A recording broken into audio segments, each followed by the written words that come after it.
Ibu-ibu yang biasa kena pukul dari suami, coba angkat tangan. Jangan! Berani angkat tangan pulang kena pukul ulang, saya tidak tanggung jawab. Kalau engkau minum berapa seloki? Kalau engkau minum 4 seloki, tadi pakai darah apa? Babi. Permisi, minta maaf. Lihat babi itu. Makan di mana, tidur di situ, muntah di... Saya muak di situ. Orang bilang, jadi pendeta kita pilih berapa seloki? Kau pilih sendiri, kau pilih sendiri.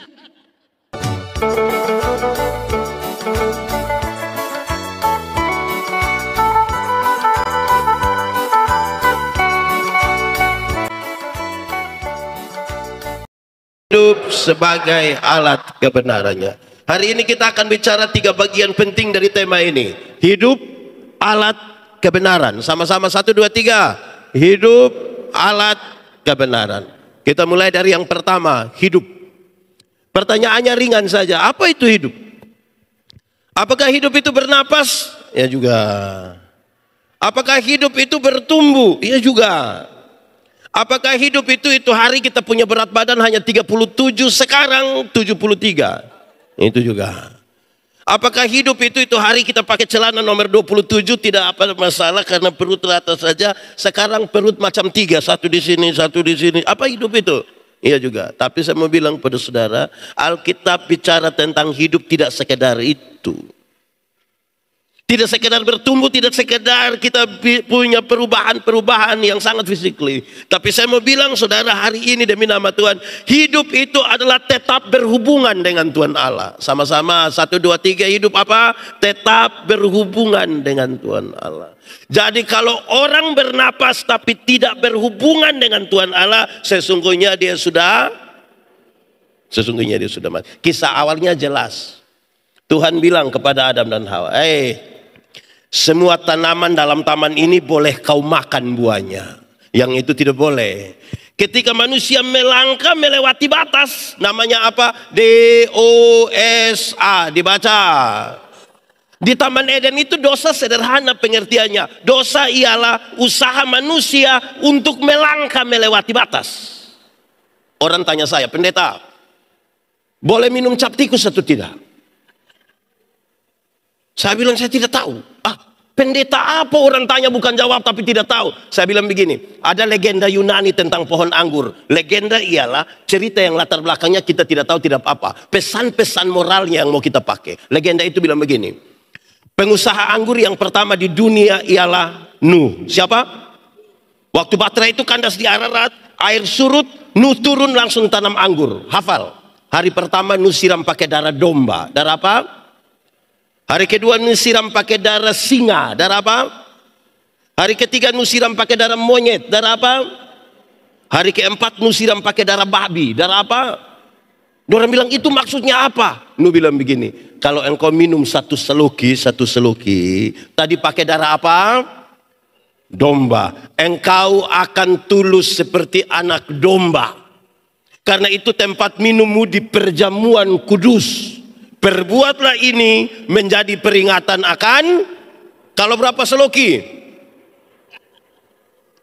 Kalau engkau minum 2 seloki tadi pakai darah apa? Singa. Engkau akan kuat seperti singa. Dan itu tempat minummu di pinggir-pinggir kebun.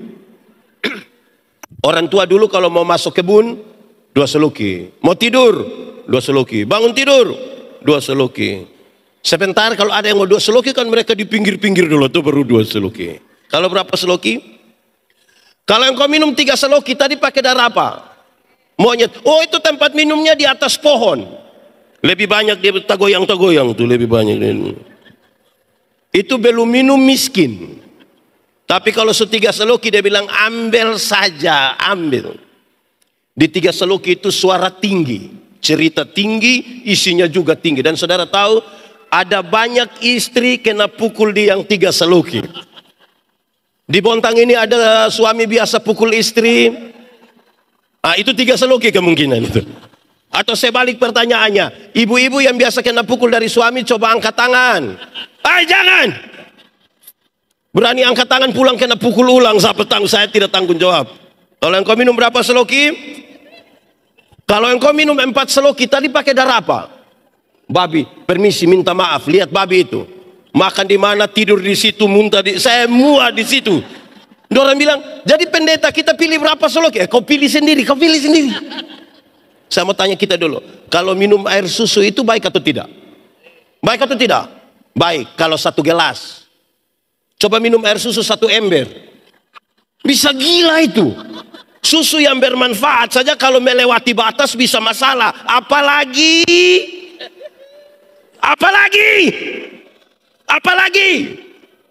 pendeta kami di sini 1 seloki saja Bapak.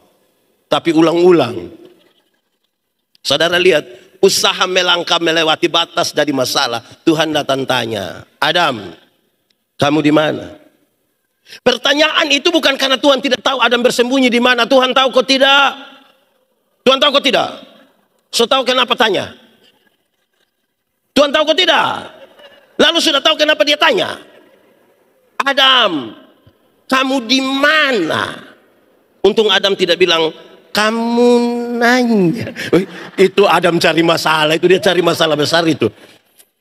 Kamu di mana? Tuhan bukan tidak tahu. Tuhan tahu, tapi ini sebuah pertanggungjawaban. Sekaligus dia mau tanya, kenapa engkau memutuskan hubungan dengan saya? Adam, kamu di mana?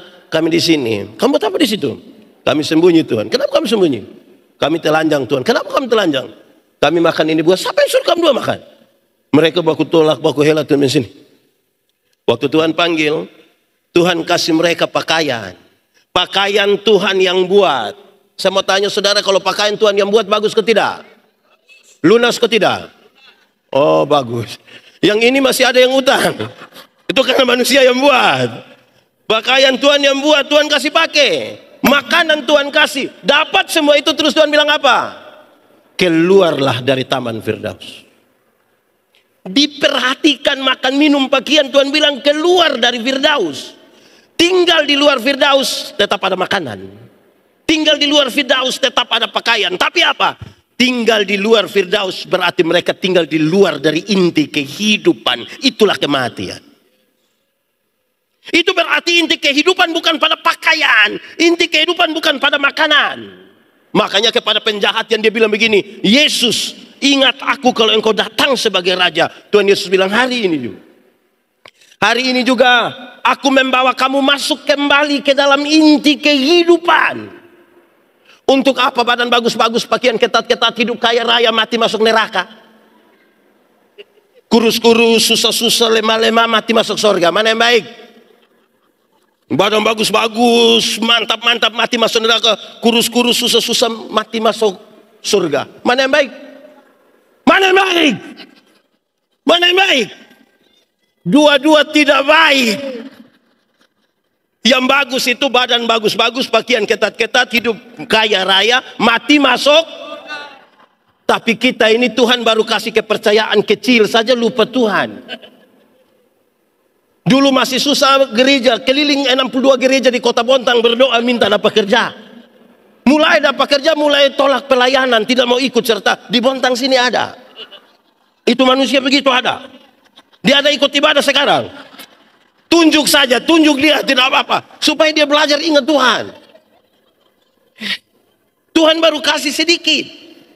Saya mau bilang pada saudara dengar. Dan saya belum masuk kehidupan, ini pengantar kita paham ini dulu. Saudara tahu, kalau begitu, Tuhan kita kaya atau miskin? Kenapa anaknya miskin? Kenapa anak-anaknya miskin? Oh tahu juga. Harus begitu. Tuhan kita pintar atau bodoh? Kenapa anak-anaknya bodoh? Saya tidak omong itu saudara. Nah sekarang saudara lihat. Kalau begitu, saudara datang cari Tuhan, jangan sekedar hanya untuk sembuh dari penyakit. Tuhan datang ke dunia bukan untuk bikin orang sakit jadi sembuh. Walaupun bisa dia buat, tapi itu bukan tujuan utamanya. Ingat ada banyak orang yang tidak kenal Tuhan malah lebih sehat dari kita. Yang biasa minum cap tikus itu minum dari 3 hari lalu sampai tadi pagi istirahat sedikit minum ulang. Dia tidak tahu sakit. Kita yang mengaku kenal Tuhan duduk dekat AC pulang pilek. Jadi kalau saudara cari Tuhan hanya untuk sembuh, saudara salah kenal Tuhan. Tuhan datang ke dunia bukan untuk bikin orang miskin jadi kaya. Walaupun dia bisa buat itu. Tapi bukan itu tujuannya. Ingat, ada banyak orang tidak kenal Tuhan malah lebih kaya dari kita. Itu koruptor, itu kan kaya-kaya semua.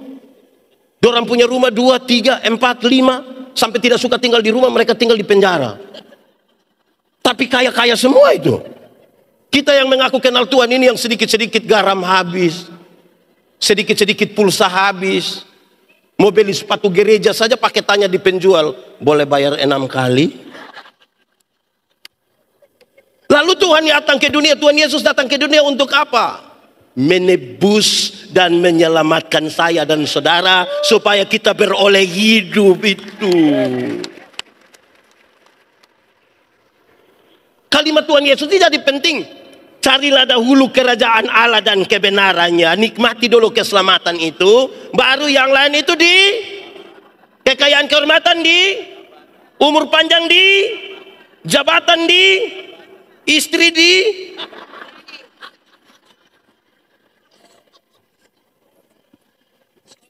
Ini sibuk cari barang-barang yang ditambahkan.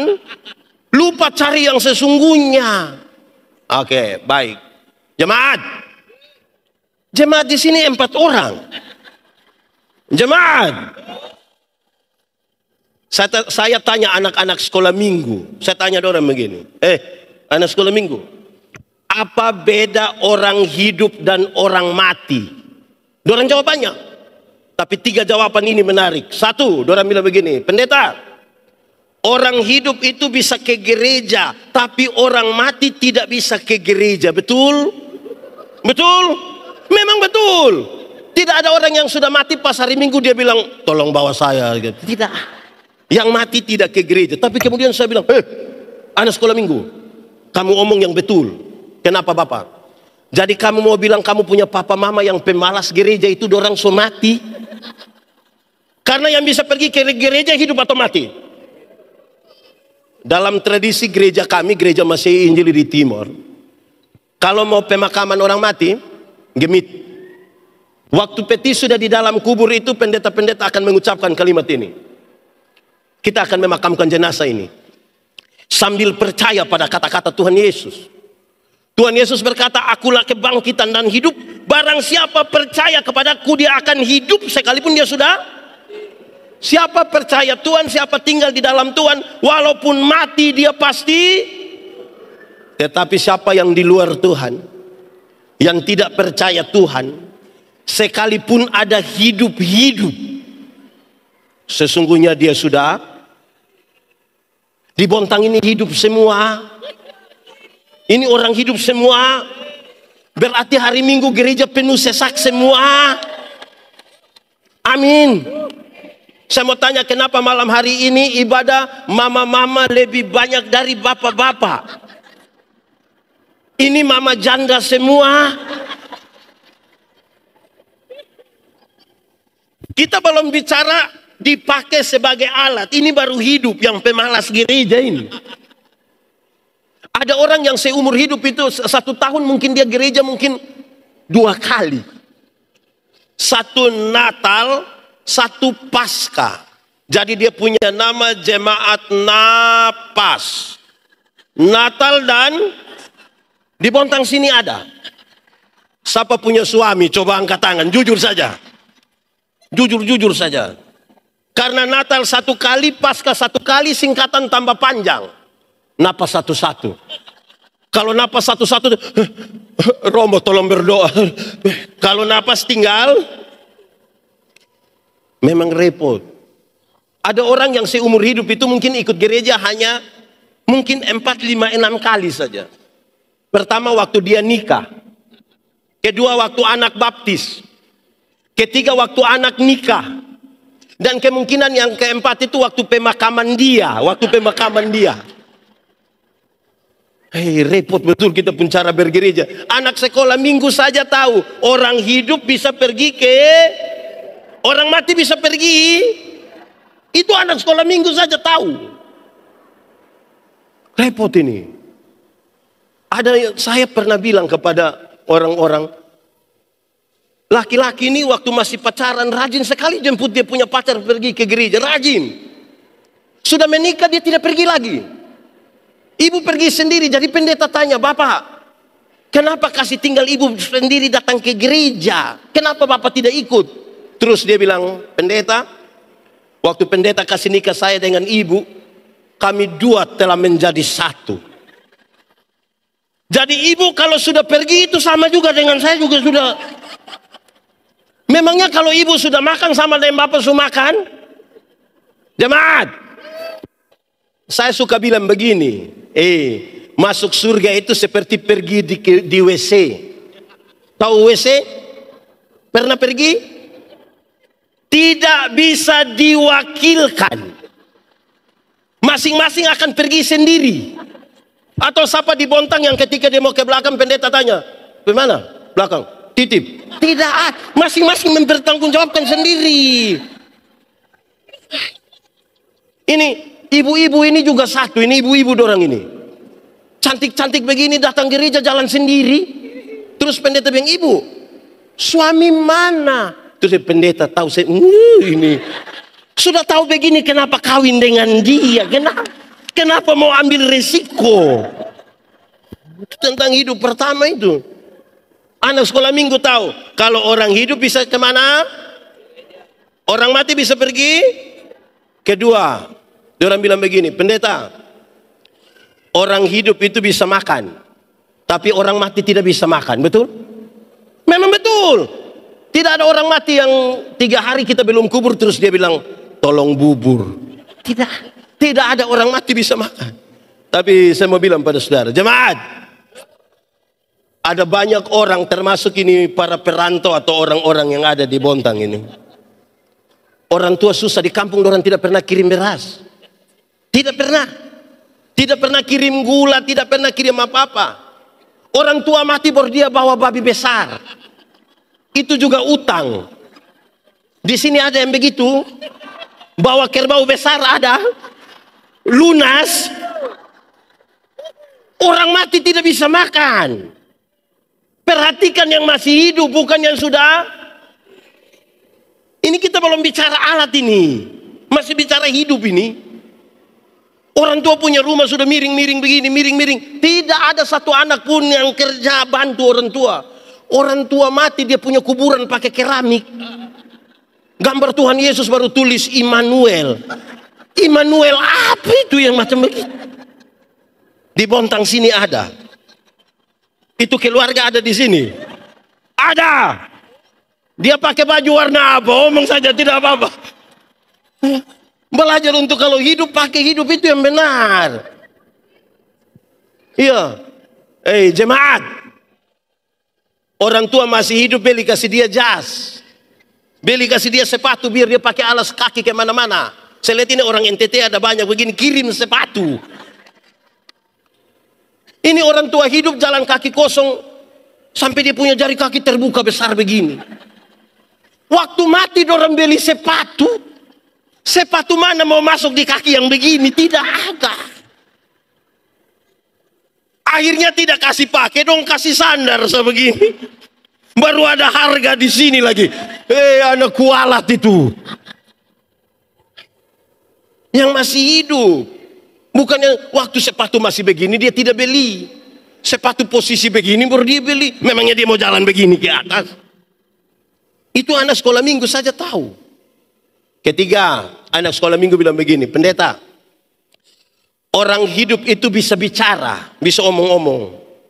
Tapi orang mati tidak bisa bicara, betul? Betul? Memang betul. Orang mati itu kalau bisa bicara, pasti waktu dia mati kita mau kasih pakai jas, kan kita buka dia pakaian toh. Waktu buka sampai sini, woi. Tapi kan dia tidak bisa kan? Maka dia pasrah saja. Tapi banyak orang pernah datang ke saya bilang begini, "Pendeta, tadi malam nenek ada datang." Jadi saya tanya, siapa punya nenek? Kita punya nenek, Bapak. Nenek datang, nenek tinggal di mana? Waktu itu nenek tinggal di sini. Sekarang nenek sudah mati. Yang betul orang mati bisa omong atau tidak? Bisa atau tidak? Nah yang tadi malam datang itu siapa punya nenek? Baru saya tanya, nenek ada datang buat apa? Nenek datang kasih tahu nomor judi, Bapak. Nenek tukang judi begini juga. Di sini ada yang biasa main judi? Ada juga? Tidak ada. Hanya taruhan. Repot kita pu hidup kalau begini. Ini baru soal hidup. Kita bicara yang ada bernapas. Ada bernapas. Saya kasih kubur satu orang mati. Pas mau tutup peti. Ada anak yang nada, pendeta bisa sabar sedikit. Kenapa? Kenapa? Sabar karena sudah dekat-dekat sini. Iya, kenapa? Ada orang dari rumah saudara datang. Iya, dia buat apa? Ada bawa beliau punya kacamata. Hai, di surga tidak perlu pakai kacamata. Itu hanya di dunia saja. Jemaat. Kita punya kebiasaan satu ini tidak baik. Tidak baik. Orang tua mati, orang beli Alkitab baru, satu taruh di dalam. Yang hidup saja dia tidak baca. Baru mati kita suruh dia baca. Hidup saja dia buta huruf. Jadi bikin apa-apa itu seperti orang hidup. Amin kok. Saudara tidak amin juga, ini amin. Saya itu serius saudara. Supaya kita paham hidup loh. Itu dulu. Hidup kita kasih tinggal sedikit karena kita mau bicara tentang kebenaran. Hidup yang benar. Kita lihat dulu kebenaran. Baru kita bicara alat. Kebenaran. Ada dua kata dalam bahasa Indonesia. Benar dan betul. Benar dan betul sama atau beda? Benar dan betul sama atau beda? Benar dan betul sama atau beda? Beda atau sama? Sama atau beda? Sama! Benar bisa berarti betul, betul bisa berarti benar. Tapi dua kata yang sama ini sama-sama diberi awalan ke dan akhiran an. Benar akan jadi kebenaran. Betul akan jadi masih sama artinya? Beda kan? Kebenaran arti lain, kebetulan arti lain. Sekarang saya mau tanya, kalau hari ini kita ikut ibadah di sini, kebenaran atau kebetulan? Ini kebenaran. Saya kira kebetulan tidak, ini memang kebenaran Mantap. Oke. Kalau Tuhan Yesus mati bagi kita, kebenaran atau kebetulan? Kalau kita masih hidup hingga hari ini, kebenaran atau kebetulan? Semua tentang Tuhan kebenaran. Sekarang saya tanya lain. Kalau kita kulit hitam, kebenaran atau kebetulan? Kalau kita kulit hitam, ini termasuk kebenaran atau kebetulan? Sepertinya saudara tidak terlalu yakin ini. Saya tanya ulang, kalau kita kulit hitam termasuk kebenaran atau kebetulan? Kenapa pendeta omong ini duluan? Saudara tahu, kalau saudara nonton semua iklan kecantikan kulit di televisi, seluruh iklan kecantikan kulit di televisi mengarahkan kita untuk ambil kesimpulan seolah-olah kalau orang kulit putih lebih baik dari kulit hitam. Warna kulit saja di berhala baru. Jadi setiap kali yang kulit putih berdiri di depan begini, itu yang kulit hitam macam gelisah bagaimana dia. Ada lagu dulu bilang biarlah yang hitam, jangan harapkan mau pakai okerju, tidak bisa. Saudara pakai pemutih hanya di wajah saja, leher ke bawah gelap lagi. Saudara tambah masalah nanti. Tuhan tidak pernah salah. Sama-sama 1, 2, 3. Kalau percaya bahwa itu sebuah kebenaran, terima dulu kita punya diri. Coba saudara ikuti semua iklan kecantikan rambut di televisi. Seluruh iklan kecantikan rambut di televisi mengarahkan kita untuk ambil kesimpulan seolah-olah kalau orang rambut lurus itu lebih baik dari rambut keriting. Saya protes itu. Saya berkhotbah di banyak acara mendorong budaya positif Valentine. Saya bilang begini, jemaat, Sumati ini jemaat semua ini. Jemaat. Saya bilang begini, di hari kasih sayang ini, yang paling akan menikmati belayan seorang suami adalah mereka yang rambut keriting, bukan yang rambut lurus. Bisa begitu pendeta? Bisa. Rambut lurus itu mungkin karena lurus jadi licin.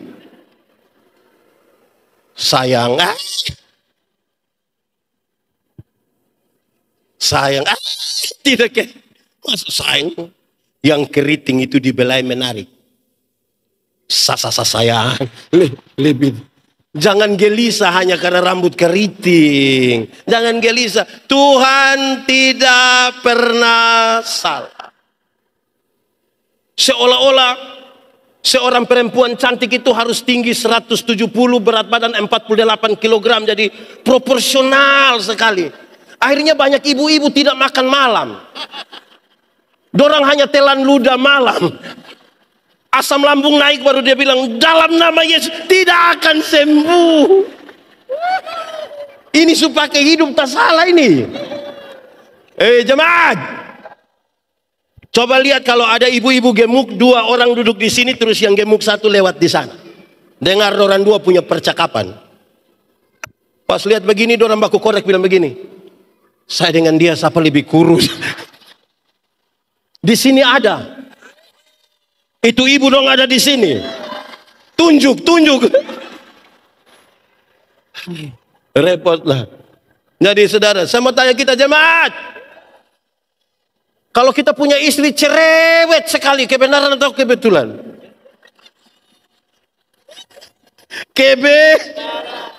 Saya tidak berani omong lah biar saudara.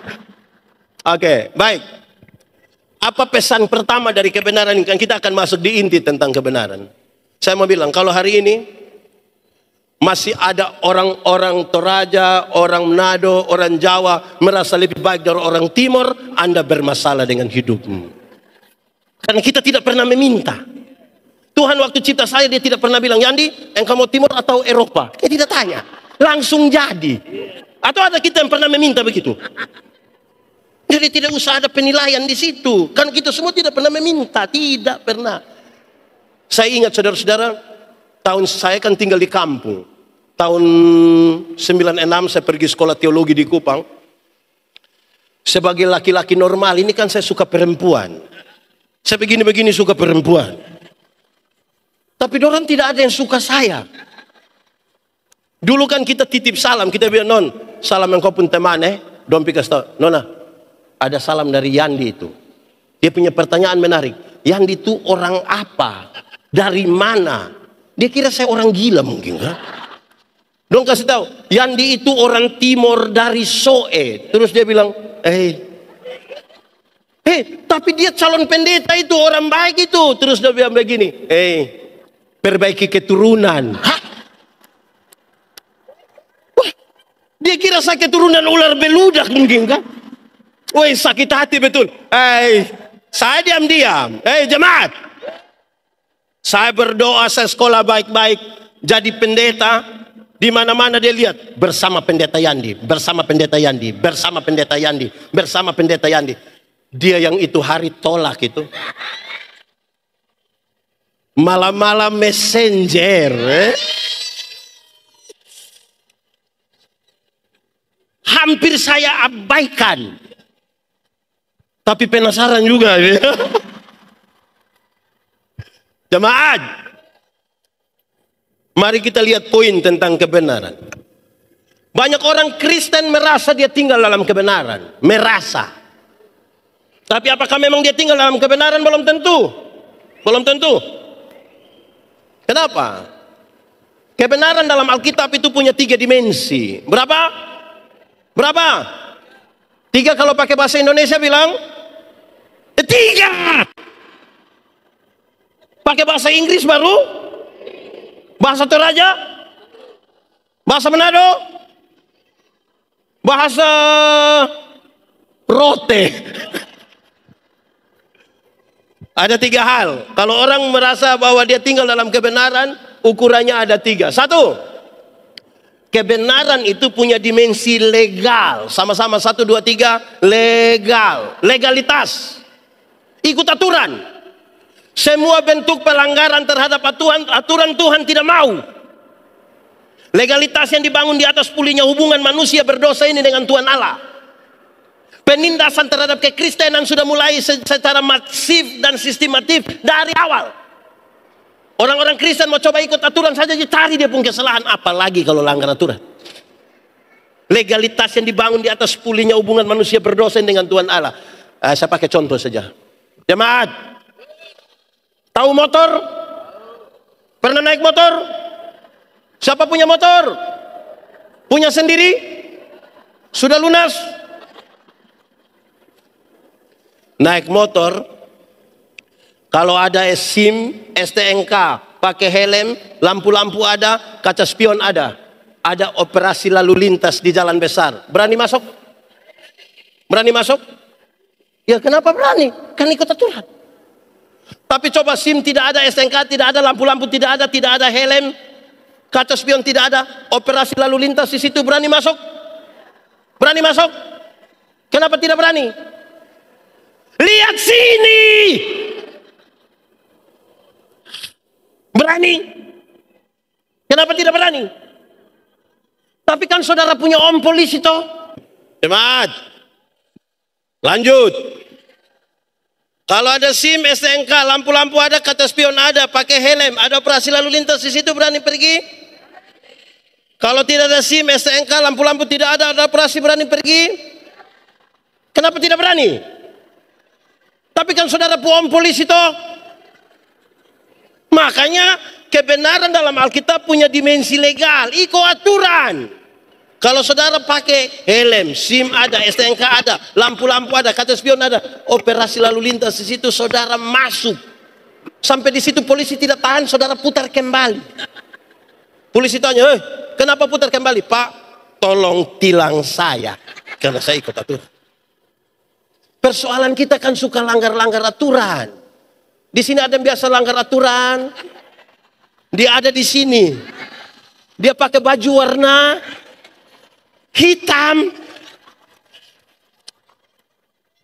Jadi kalau orang tinggal dalam kebenaran, pertama, kebenaran punya dimensi apa? Legal. Kedua, kebenaran itu punya dimensi moral. Dimensi apa? Moralitas. Moralitas itu secara sederhana disampaikan, moralitas itu kesatuan antara pikiran, perkataan, dan perbuatan. Pikiran, apalagi? Itu kan bicara tentang integritas. Kebenaran itu bermoral. Kebenaran tidak berdiri sendiri di luar moral. Kami diskusi, saudara, tentang homiletika, ilmu berkhotbah. Orang tanya saya, pendeta, khotbah yang baik itu yang bagaimana? Saya bilang, engkau punya maksud. Khotbah yang baik itu tulis atau tidak tulis, berapi-api atau berair-air. Saya bilang khotbah yang baik itu bukan soal tulis atau tidak tulis, bukan soal berapi-api atau berair-air. Khotbah yang baik itu omong apa buat itu. Jangan omong lain. Jangan omong lain. Karena ada orang bukan sekedar omong lain buat lain. Ada yang malah pikir lain, omong lain, buat lain. Hasilnya kelainan. Jadi kalau saudara ketemu orang kelainan itu kan tidak sinkron semua. Di Bontang ada orang kelainan. Oh, kira-kira begitu. Moralnya ada di situ. Kenapa? Jemaat, ingat, tidak semua tindakan yang benar dibangun di atas moralitas yang benar. Ingat, tidak semua senyum tulus. Amin. Saya datang, saya bilang, "Shalom." Saudara bilang, "Shalom." Saya lewat persepara, padahal kita, amin kok. Ada teori bilang begini, laki-laki melihat perempuan, tapi perempuan melihat perempuan. Dalam gereja sekalipun ini. Kami laki-laki, bapak-bapak, suami-suami kalau duduk sama-sama begini, ada perempuan cantik satu masuk, serempak kami punya kepala akan begini. Tapi kalau istri ada di sebelah dan lihat begitu akan jadi masalah. Itu perempuan cantik masuk, kami punya kepala tetap saja. Hanya mata yang pindah. Laki-laki lihat perempuan. Tapi perempuan melihat perempuan. Ibu-ibu, nona-nona ini kalau duduk sama-sama ada laki-laki ganteng masuk, orang biasa-biasa saja. Tidak histeris, ada yang reaktif ringan sekali. Jangan coba-coba yang masuk itu ibu-ibu. Tas agak besar, sepatu agak tinggi, rok agak pendek. Itu saudara coba lihat ibu-ibu punya siku dan bibir. Untuk kasih tahu teman di sebelah, dia pakai siku begini. Di sebelah lihat baru dia pakai bibir, bilang, di sini ada. Itu ibu dong ada di sini. Kadang-kadang tiga. 1, 2. Karena itu bicara kebenaran itu punya moral. Paulus bilang begini, apapun juga yang kamu perbuat, Perbuatlah dengan segenap hatimu seperti untuk dan bukan untuk. Itu paling penting itu. Saya khotbah di banyak bank di Indonesia. Saya bilang begini, ini ibu-ibu yang kerja di bank ini cantik-cantik semua. Mau lihat jauh, lihat dekat tetap cantik. Diorang pakai baju bagus-bagus lagi, kerja di ruangan tertata rapi lagi. Kerja di ruangan ber-AC lagi. Kita pi bank macam kita tidak mau pulang. Macam mau lihat-lihat doang terus begini.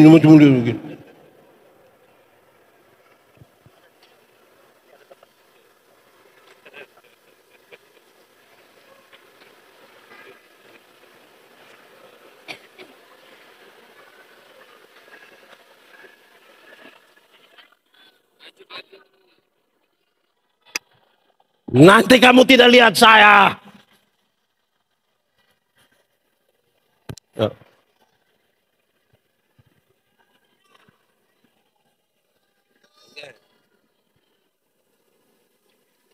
Oke, baik, kita lanjutkan ya.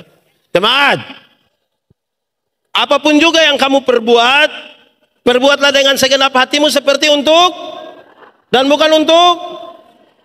Karena yang kelihatan baik belum tentu dibangun di atas motivasi yang benar. Saya khotbah di banyak bank di Indonesia. Saya bilang begini, ini ibu-ibu yang kerja di bank ini cantik-cantik semua. Mau lihat jauh atau lihat dekat tetap cantik. Diorang pakai baju bagus-bagus lagi. Kerja di ruang yang tertata rapi, ber-AC lagi. Kita pergi bank ini macam kita tidak mau pulang. Macam mau lihat-lihat terus pemuka begini.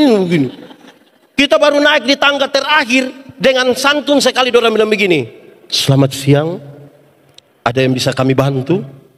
Terus saya tanya diorang, ibu-ibu, siapa di antara ibu-ibu yang waktu bangun pagi lihat suami bangun terus dia bilang, selamat pagi, ada yang bisa kami bantu? Ada yang bisa begitu? Jadi jangan pencitraan. Kita nih kadang-kadang kekristenan terlalu banyak pencitraan. Hilang lenyap dalam dunia kata-kata. Ada satu orang rumah terbakar, istri meninggal. Saya datang khotbah, ini pendeta ini datang bilang, berbahagialah engkau yang berduka cita karena engkau pasti akan dihibur. Dia bilang begini, pendeta omong begitu karena pendeta belum merasa.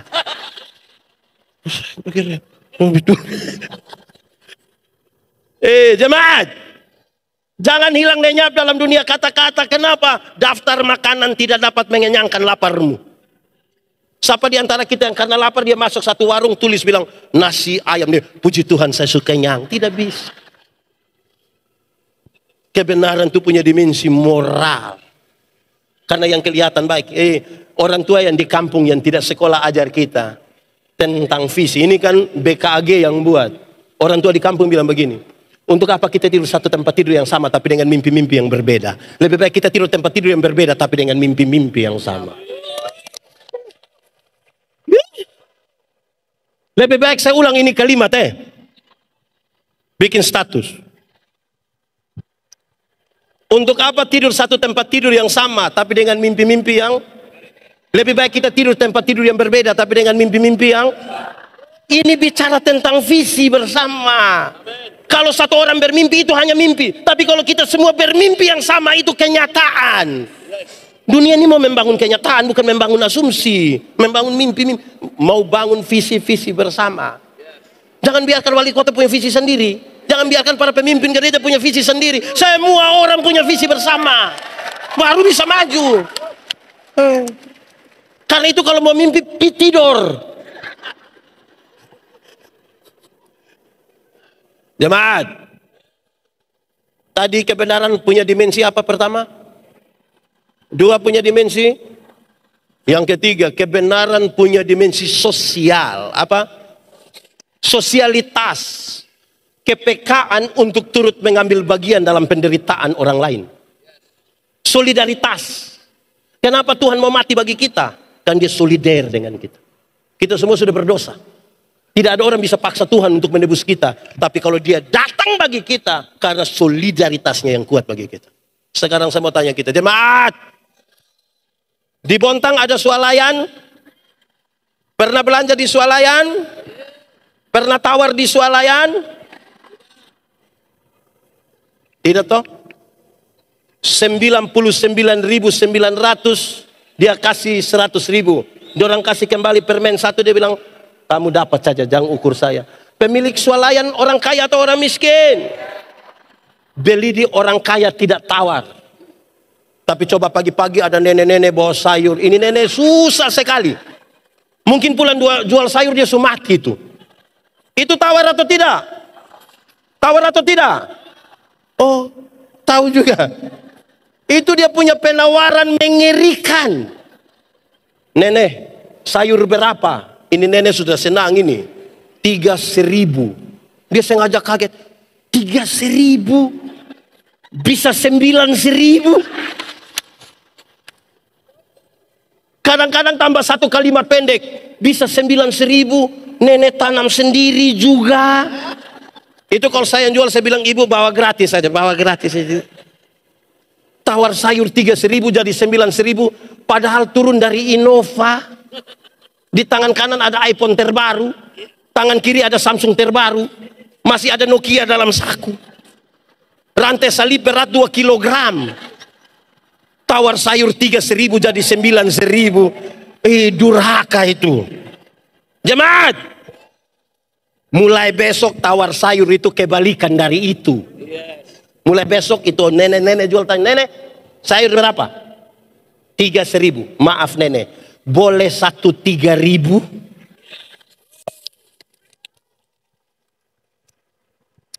Kalau sampai tawar sayur 3.000 jadi 3.000, hanya 3 kemungkinan. Kemungkinan pertama itu orang punya solidaritas sosial yang kuat sekali, pantas ditiru, pantas dipuji. Tapi kemungkinan kedua mungkin makan puji. Atau mungkin yang ketiga gila. Jadi saudara tinggal pilih, saudara mau di 1, 2 atau hafal. Kebenaran punya dimensi apa? 2, kebenaran punya dimensi. 3, kebenaran punya dimensi. Kalau itu ukuran ada padamu, saudara bilang boleh, kita tinggal dalam kebenaran. Kalau itu belum ada, minta maaf. Itu baru bicara itu. Sekarang terakhir kita masuk di alat. Sama-sama 1, 2, 3.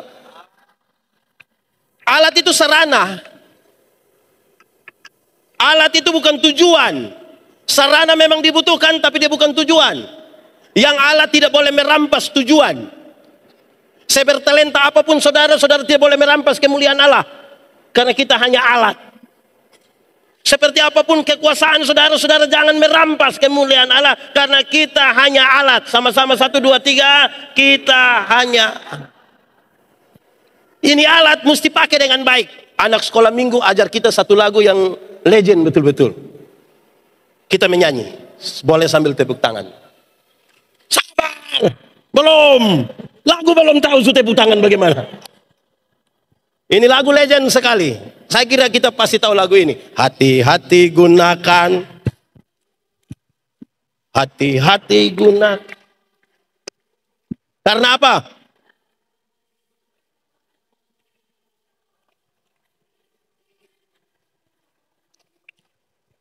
Kalau tahu ini lagu, pulang menyanyi dari ujung kaki sampai ujung kepala, baru bilang, Tuhan ada lihat.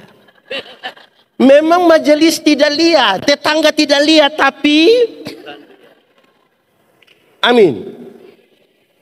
Kadang-kadang dosa itu dinarasikan seolah-olah yang penting jangan dapat lihat. Karena kita berusaha menutup dari yang manusia tahu. Tapi Tuhan tahu kok tidak? Tuhan tahu kok tidak?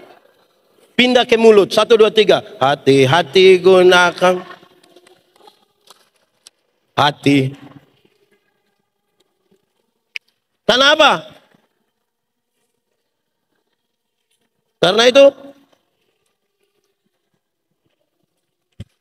Oke, jemaat.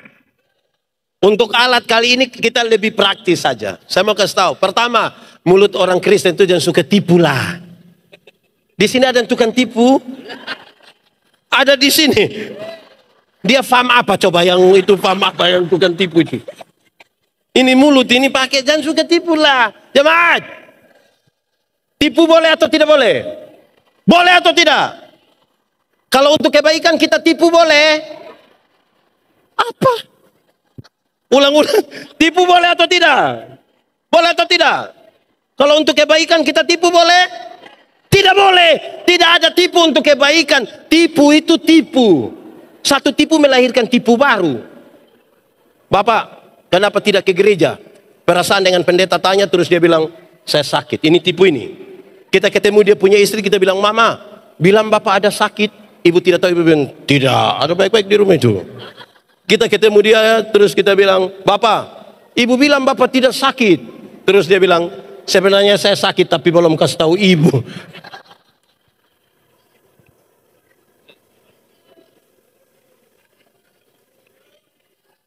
Sabar.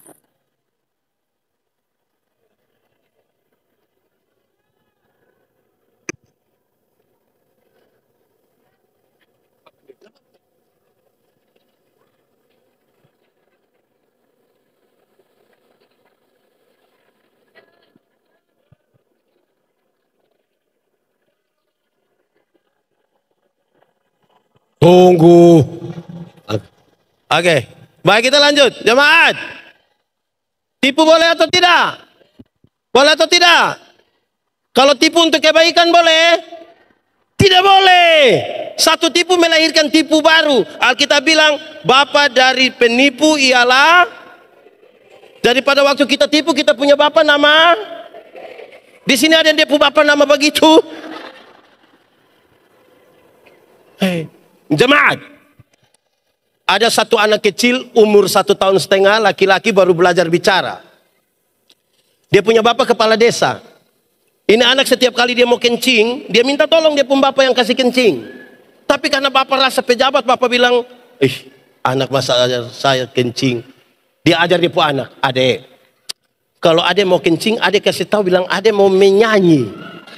Itu jurus berhasil. Setiap kali anak mau kencing, dia datang dia bilang, papa, yo, adek mau menyanyi. Dia punya bapak sengaja putar-putar keluar, kasih kencing ini anak, selesai.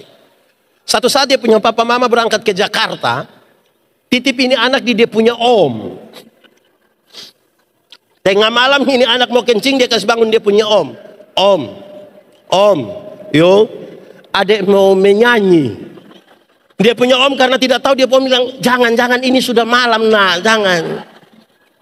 Ini anak bilang, om, kenapa? Adek mau menyanyi. Dia bilang, tidur nanti orang di sebelah mana, tidur sudah. Ini anak rasa sudah tidak bisa, dia bilang, om, kenapa? Adek sudah tidak bisa. Adek harus menyanyi sudah. Dia punya om sudah kasihan, dia pun bilang, sudah nak, kalau begitu adek menyanyi pelan-pelan di om punya telinga. Ini anak bangun dia kencing di dia punya om punya telinga. Saya mau tanya dulu, siapa yang salah? Om atau bapak? Om atau bapak? Bapak atau om? Om atau bapak? Bapak atau om? Kenapa bapak yang salah?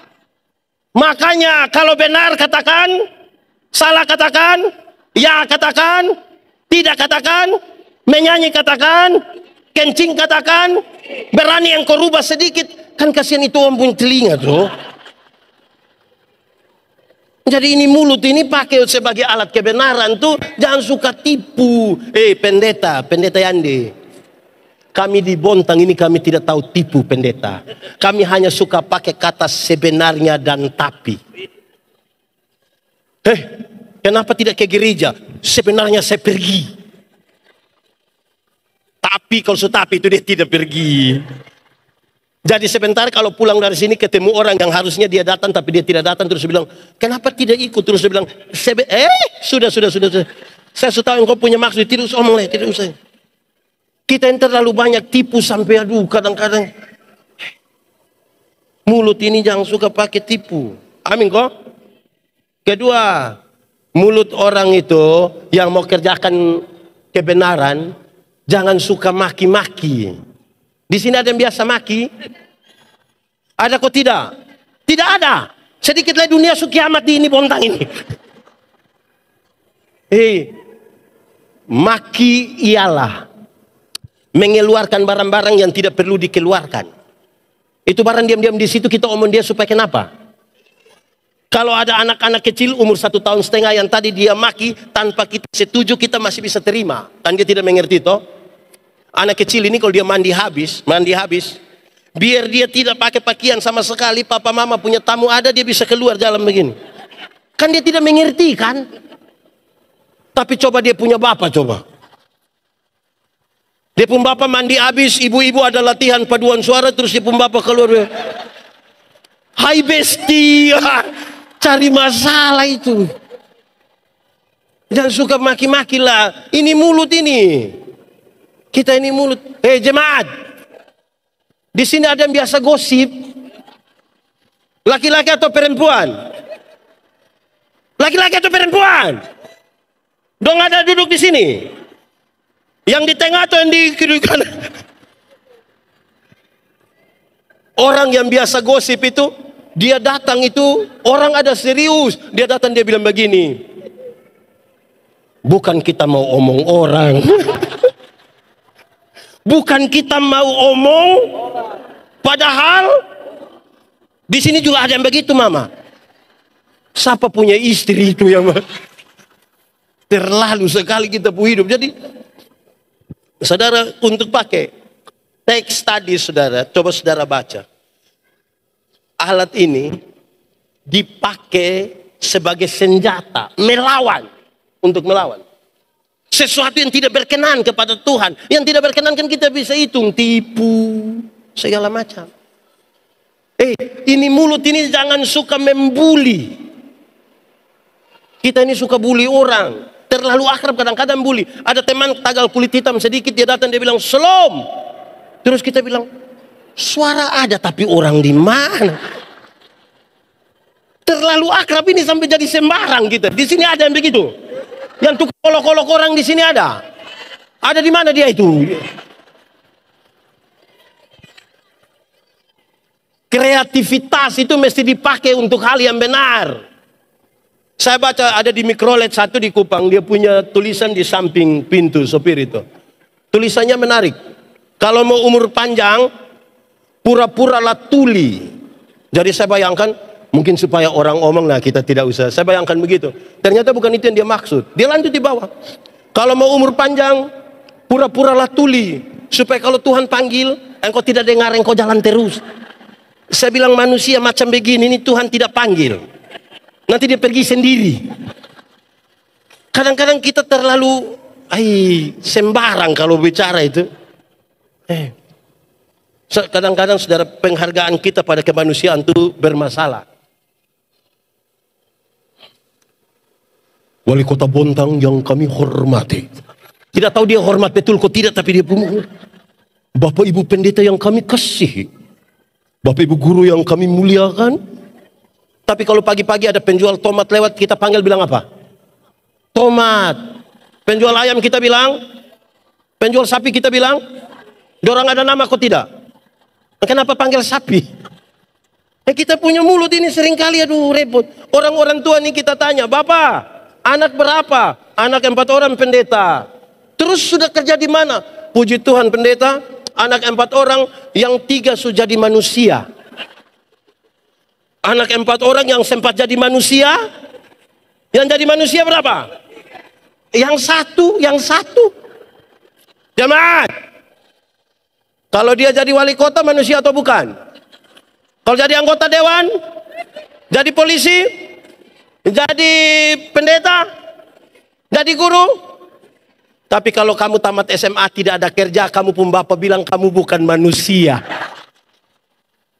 Karena penghargaan kepada kemanusiaan dilihat dari jabatan. Kapan kita mau pakai ini alat yang benar? Oke, terakhir waktu. Baik, jemaat. Beredar di grup WA bilang begini, ingat, pada akhirnya semua akan menjadi nol. Pada akhirnya semua nol. Umur sudah 50 tahun, cantik atau tidak cantik tidak penting lagi. Tidak bisa disembunyikan di balik lipstik dan bedak. Waktu berumur 20-30 tahun itu kita rasa kinclong kan ini begini toh. Sudah 50 meleleh ini dia turun begini.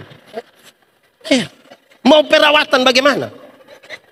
Saya punya teman, kami masih SMA, dia tato Guns N' Roses punya lambang yang orang ada pangku kaki melukis itu. Wih, gagah sekali, gagah. Kulit bagus lagi, kontras lagi. Wih, tinta bagus, jadi kita lihat senang. Itu SMA, umur 17 tahun. Waktu dia umur 43 tahun dia sakit. Baru 43 tahun dia sakit. Saya lihat dia saja sedih. Itu tato bukan seperti orang pangkukan, seperti orang menyembah itu dia.